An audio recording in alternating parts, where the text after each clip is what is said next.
Hey, it's Skeletons back with another episode of the Quarry. Now, I wasn't gonna finish this series, but you know it's October, so I was like, you know what? Well, fuck it. Might as well. I was gonna cancel this series, but you know it's almost Halloween. You know it's the month of horror. You know, this is a horror video game. You know that's what you do. But the main reason was because my whole voice recording for this video was not in it, and for chapter 9 or 10, so that's why I'm doing both in one video. So basically, it's And another also, hour walk to the main road. I made some fucked up decisions, and I And didn't really like the ending I got, so I was kind of pissed and butthurt, not gonna lie. But we left off in the last episode with Laura getting caught, and now we're with LGBTQ queer Dylan and Asian baddie. So, Ryan and Laura. Huh? But yeah, if you haven't subscribed, don't forget to subscribe. If you're new here, yeah. You think there was something going on there? Yeah, there were So definitely Laura, sparks flying there. I mean Yeah, not I Laura, couldn't tell if it was Dylan angry sparks or and like Caitlin, sexy sparks. who's over here Definitely felt like debating sexy sparks. over Doesn't they she already have a fucking boyfriend? still love Yeah, but Ryan. Ryan's Ryan. That fucking nerd. I'm gonna just get to summing this shit up for y'all because this game fucking sucks. So Dylan and Asian baddie find a junkyard. Meanwhile, we have a pointless scene between Emma and Abigail, with Emma talking about her daddy issues and how she seeks male approval online, and Abigail not giving her really any true advice that she would really need in this situation. Then we get back to the good shit. We're at the Hackett's family house where Ryan and Laura is, with the old lady mopping the floor of Laura's ass. But then Laura gets up with an elbow to the fucking old lady's knee.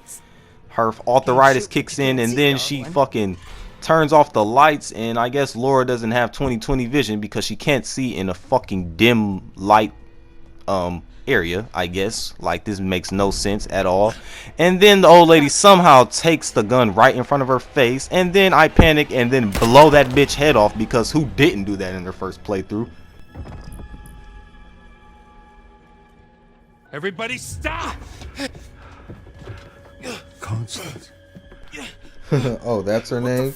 I forgot. Damn, she barely got any screen time.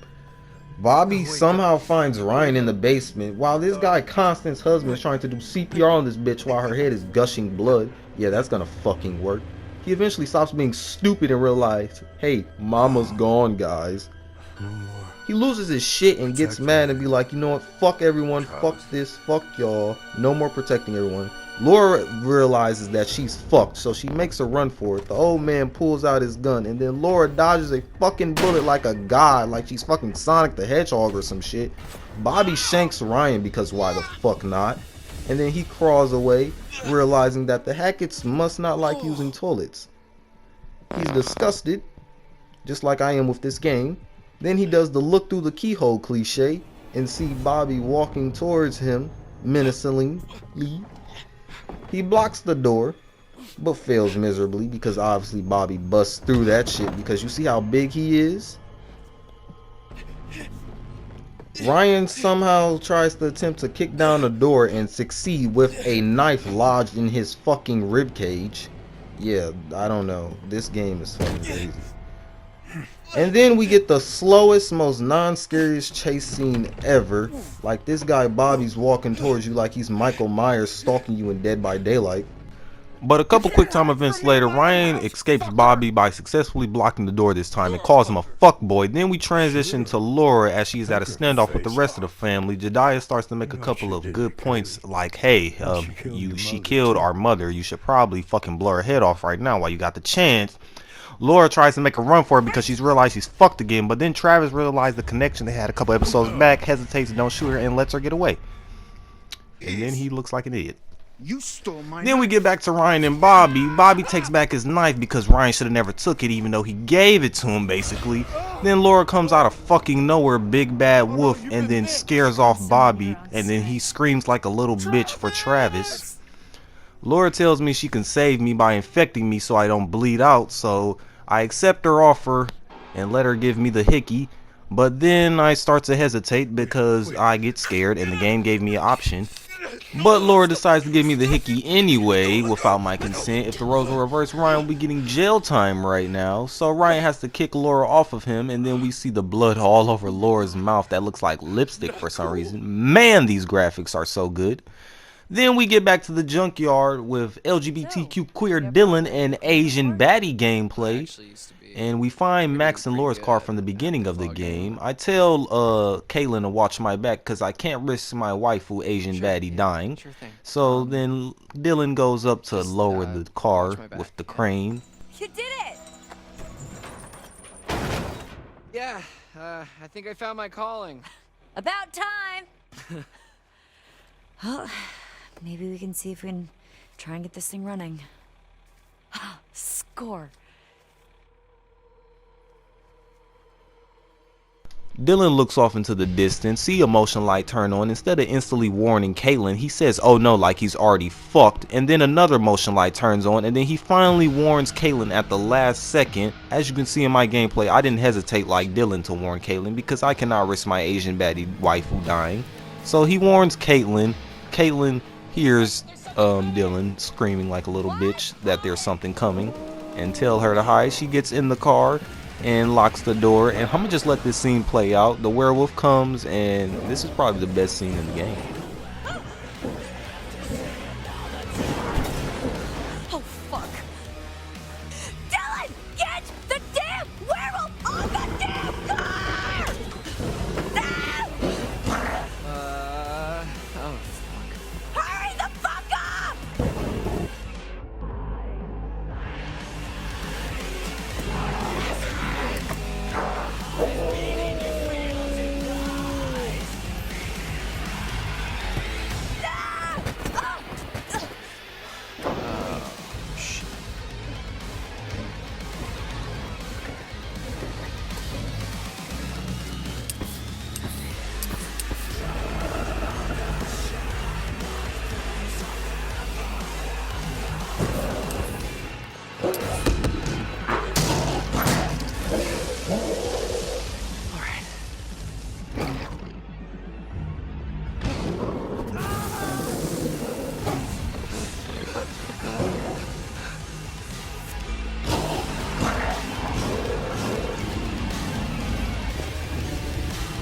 Dylan, help!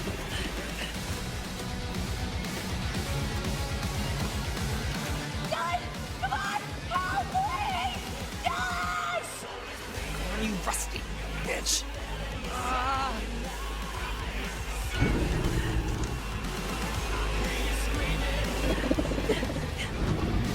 Now!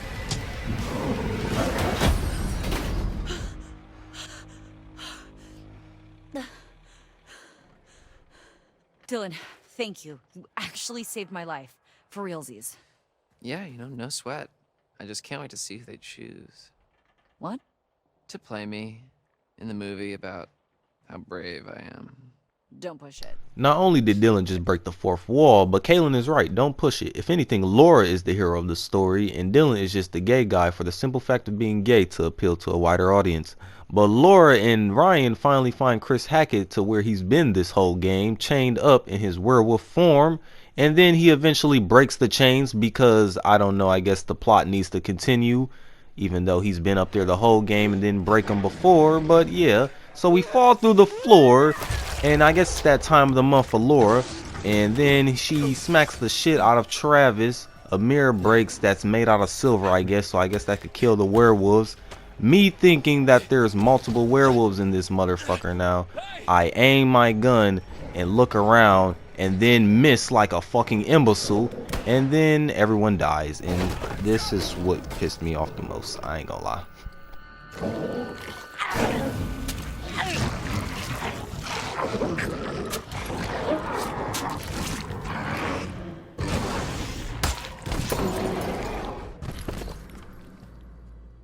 And that is the end of chapter 9. We see the annoying old lady again. She shows me the cards I got in the chapter and tells me some useless information. Then we move on to the final chapter, chapter 10. Caitlin and Dylan made it safely to the lodge, but eventually the werewolf catches back up with us and busts through a fucking painting like it's Super Mario 64 in this bitch, jumps at them, and then falls goofy as fuck. But for some reason, Caitlin and Dylan still doesn't run instantly and still is waiting there for some reason. Like, why haven't they ran yet? Like they're running on low fucking ping or some shit. still haven't ran. Like, I'm still waiting for eventually the game gives me an option to wait even fucking longer. I say fuck no, let's get the fuck out of here, Dylan. I run, we go to a room, we block the door off. Caitlin blocks the door off, even though Dylan, a grown-ass man, should be doing that shit. His ass runs off like a little bitch, and then Caitlin makes sure the door is secure, and then runs away. The fucking werewolf Wendigo motherfucker bangs on the door. Abigail and Emma, another pointless scene between them, say, hey, we hear something, we should help. But they don't do shit. It's like they're protected by fucking plot armor at this point. Another fucking pointless scene. And then we get back to fucking Asian baddie, aka Caitlin, running from her fucking life from the Wendigo werewolf motherfucker. He jumps and lunges at her, misses like a goofy fuck, and Caitlin runs. Have no idea where the fuck Dylan is. The game gives me options to run or hide. I run because I need to fucking find Dylan, because where the fuck is his bitch ass? His ass ran off. Caitlin stops for whatever reason, and then Dylan just spawns behind me like a fucking NPC. We get to the kitchen to fucking find some weapons, but Dylan finds a fucking frying pan like that's gonna do some shit. And we hide because we don't got shit else to do. Caitlin pretends like she doesn't have a fucking shotgun for whatever reason. And we hold our breath. Now, in this little mini game, you're supposed to hold your breath until the red goes away. And I thought this whole game, it was about conserving your breath like it's stamina or some shit. But I also knew that you cannot stop holding it when the red shit is on screen. As you can see, the red went away. I stopped holding it, but I saw that he was still there, but I stopped holding it because I didn't want my shit to run out, because I thought if your shit runs out, you die. And then I fucking let go. And then Caitlin, this shit makes me want to shed a tear.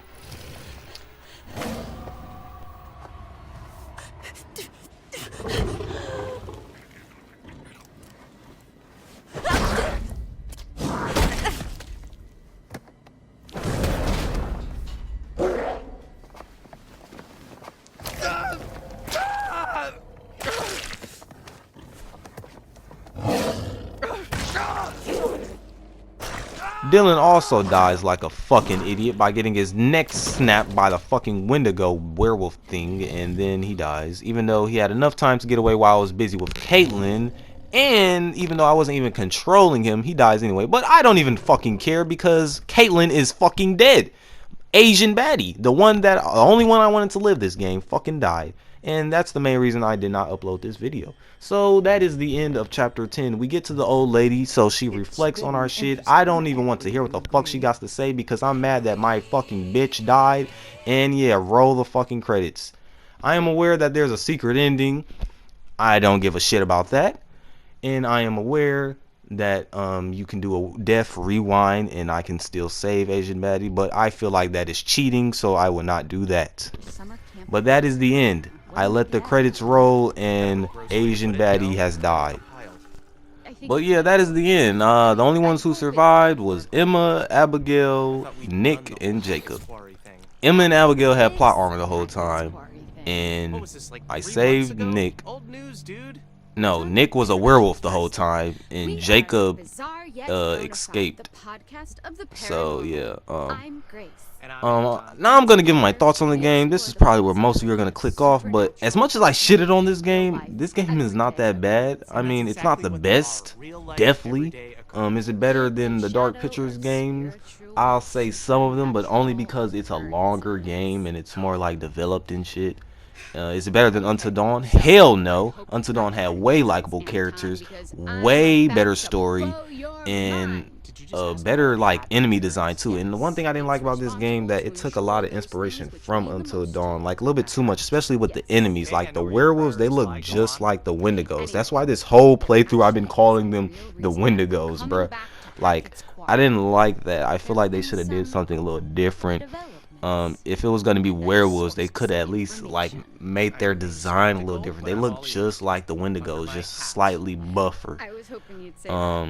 The story in this game, it was alright. It started off a little slow, not counting the prelude. After the prelude, like the first couple chapters, it started off a little slow. a bunch of pointless scenes, especially, bro. There are so many pointless scenes in this game. I didn't really say it in my playthrough, but like this is the only video I really said it in. But there are so many pointless scenes. Like, why is Abigail and Emma just being like, yeah, we're gonna help them, we should help them, what the fuck is that? And then why is Emma, okay, yeah, I know it's kind of like understanding the character and character development, but bro, you had time to do that in the earlier chapters. This is the end. All we want to see is them getting either killed or running from people and from the monsters. That's all we want to see, bro. And learn more about the lore and shit. But all they're doing is having these pointless scenes about these characters. Like, no one cares that Emma fucking wants male attention on Instagram, bro. But I'm gonna end it there. Don't forget to like, comment, and subscribe if you're new here. I make horror, video game content, and more Dead by Daylight videos coming soon. I'll definitely be playing The Devil in Me when that comes out, so stay tuned for that, and I'll see you guys in the next video. Whether it's bizarre or bona fide.